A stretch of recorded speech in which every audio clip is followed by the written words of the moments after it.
Interface, c'est une société de conseil. Donc, on accompagne les entreprises dans leurs projets de transformation et de croissance. Et on développe deux services en majorité, qui sont le management de transition. C'est le fait de mettre en place un expert métier dans l'entreprise sur un besoin bien particulier. Et la recherche d'aide et de subventions. On a deux cibles finalement parce qu'on a deux activités. Donc le management de transition, donc la cible c'est tout type d'entreprise, hein, qu'elle soit grande, petite, dans tout domaine d'activité. On ne se limite pas. Parce que les besoins des entreprises sur des profils management de transition, c'est l'expertise, elle est dans plusieurs métiers et plusieurs domaines. Pour le service aide et subvention, là, on est plus ciblé sur des industriels, quand même, quel que soit le type d'industrie, hein, que ce soit de l'agroalimentaire ou de la mécanique ou dans l'industrie du bois. Mais ça reste quand même lié à des gros investissements et des investissements matériels. Donc, ça concerne plutôt les industries. Et c'est là aussi où on a notre force de connaissances. Chez Interface, nous, notre prospection était beaucoup via bouche à oreille ou via notre réseau.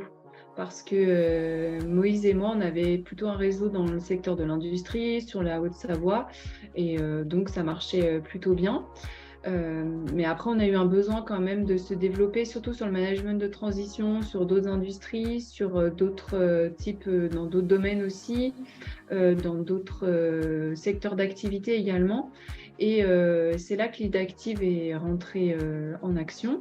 Et puis, on avait mis aussi en place un bureau sur Toulouse pour capter des industries sur le bassin toulousain. Et là, par contre, on n'avait pas de réseau. Donc, on avait besoin de l'expérience de l'IDActive et des contacts pour accélérer, en fait, je dirais, la prospection. Alors, en 2022, on a fait une campagne qui était orientée sur les deux services, management de transition et sur la partie subvention. Donc d'ailleurs, on s'était dit, la subvention, ça va aller fort parce que finalement, on va pour rechercher du financement. Et on s'était aperçu que finalement, c'est le management de transition qui avait le plus performé pendant ces différentes campagnes. Et on a eu 8 rendez-vous, mais principalement axés sur le management de transition. Et moi, je me souviens que j'avais même eu des appels de dirigeants après qui avaient retrouvé mes coordonnées sur LinkedIn. Donc, j'ai dû en avoir un petit peu plus. Et la plupart du temps, c'est des entreprises qui avaient un vrai besoin identifié. C'est-à-dire qu'ils ne m'appelaient pas pour prendre des infos. Ils m'appelaient vraiment pour me passer une commande, quoi. Vraiment dire qu'ils avaient une opportunité. Bon, après, il faut trouver le manager qui va en face, mais en tout cas, ça avait quand même fait des belles actions. Et d'ailleurs, la plupart des entreprises avec qui j'ai eu du management de transition, ça s'est transformé. Une fois qu'on leur a présenté, c'est vrai que l'entretien en ligne de 30 minutes, il est fait pour une petite découverte. Et après, nous, on avance souvent avec des rendez-vous physiques. Ensuite, on est beaucoup dans la fidélisation assez rapidement, le lien, quoi.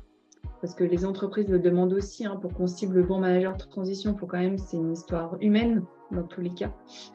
Et puis, on a des clients qu'on a encore aujourd'hui sur la première campagne qui se sont développés, qui ont différentes aussi industries, qui nous recommandent. Donc, ça fait vite un contact, fait vite boule de neige. Sur la deuxième campagne qu'on a fait cette année, donc peut-être que c'est lié aussi au moment où on l'a fait dans l'année. On est plus parti sur la subvention, sur nos services subvention, qui marche assez fort aussi. On a pas mal de rendez-vous. On est rentré dans des belles entreprises, des gros groupes. Enfin, on n'avait forcément pas les contacts, où les contacts sont difficiles à avoir, où il faut beaucoup prospecter, beaucoup relancer. Et l'IDActive, pour ça, c'est génial, hein. Parce que nous, on est en rappel, on est une petite entreprise. Donc, dès qu'il faut rappeler à tel moment, à telle heure, à tel endroit, on peut vite être en rendez-vous, être accaparé par autre chose, dire non, finalement, je le fais dans 1 heure. Ouais, mais c'est plus le moment. Donc là, en tout cas, oui, et ça a déjà porté ses fruits. Donc, on a déjà des actions en cours avec des prospects qui sont devenus clients. Et donc, ça, c'est top. Avec des beaux projets. L'avantage de Lead Active, c'est déjà le gain de temps, c'est la qualité des contacts, c'est le fait qu'après les contacts, on peut les garder quelque part. Si on se pose une question, on se dit « Ah, mais tiens, oui, j'ai déjà entendu parler de cette boîte. » Enfin, on peut être dans un salon et se dire « Ah, mais oui, c'est une boîte qu'on a déjà prospectée. » On peut retrouver un contact, facilement. Donc ça, c'est plutôt agréable. Et puis le fait que le cadencement en fait de Lead Active. Et ça aide beaucoup dans la prospection aujourd'hui parce que c'est dans les petites entreprises, ou du moins les postes aujourd'hui de commerciaux, ils sont de moins en moins axés sur la prospection, même si nous on a un CRM, on peut envoyer des mailings, etc. La prospection à froid, comme ça, ça permet de donner un autre sens aussi à nos salariés et de reprendre un contact une fois que le contact à froid est déjà établi, quoi. Voilà. Alors, déjà, c'est la jeunesse de l'entreprise. Le fait que je trouve qu'il y a une ressemblance aussi avec Interpass, dynamisme, action, rigueur aussi, on le ressent pas mal. C'est carré, donc moi j'aime bien. Oui, bien sûr, c'est un accompagnement que je peux recommander. Je pense que j'en ai déjà parlé autour de moi. Surtout pour des entreprises qui souhaitent se développer, qu'on passe cette fibre aussi commerciale, hein, quelque part, parce que faire de la prospection, c'est pas donné à tout le monde. Il y a faire du commercial, fidéliser un client, l'entretenir, le développer. Donc ça, c'est une chose. Mais il y a quand même une partie aussi dans le commercial qui est la prospection. Et la prospection, c'est pas donné à tout le monde de frapper aux portes pour développer son entreprise. Ça prend énormément de temps aujourd'hui. Le digital, aujourd'hui, le métier aussi de commercial, c'est énormément, a beaucoup changé avec le digital. On est plus du coup sur du LinkedIn, sur du mail, sur du mailing. Donc, il faut déjà aussi maîtriser ces technologies. Faire du porte-à-porte, ça se voit de moins en moins. Le commercial d'hier, c'est plus celui d'aujourd'hui.